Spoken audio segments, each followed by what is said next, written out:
We inherited a state hollowed out by corruption and malfeasance and an economy in steep decline. Since then, we have rebuilt the capability and restored the independence of institutions that are essential in our democracy, institutions that had been weakened.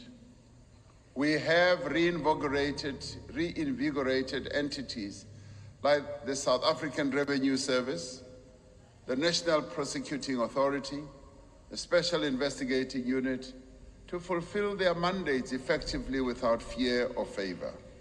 That we have done. The tireless work of the State Capture Commission and the Investigating Directorate is now bearing fruit in the prosecution of those alleged to have been involved and responsible for state capture. We face steep challenges.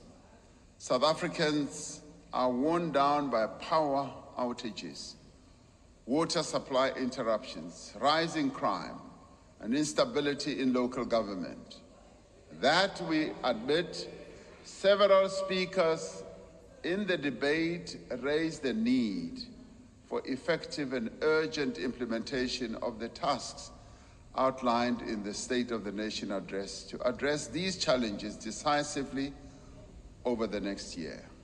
And as I said last week, this new minister will assume responsibility for overseeing the various aspects of the electricity crisis response.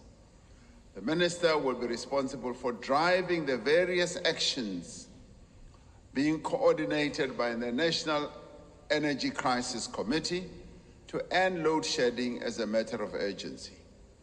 The reality is that the resolution of the energy crisis requires effective coordination across several departments and public entities. It requires the undivided attention of a political principal who does not need to split their time, their energies amongst different important responsibilities. This appointment will ensure that there is a minister who is ultimately responsible for resolving load shedding and who is able to work with all fellow cabinet ministers, departments, and entities also. Now, several speakers in this debate have argued that the national state of disaster is unnecessary or that it will allow for abuse of the system. The state of disaster that was declared last week will be used to mitigate the social and economic effects of load shedding and accelerate the measures that are necessary to close the shortfall in electricity and nothing else. As I said in the State of the Nation address, we will ensure that environmental protections and technical standards are maintained and that procurement is undertaken, yes, with transparency and proper oversight.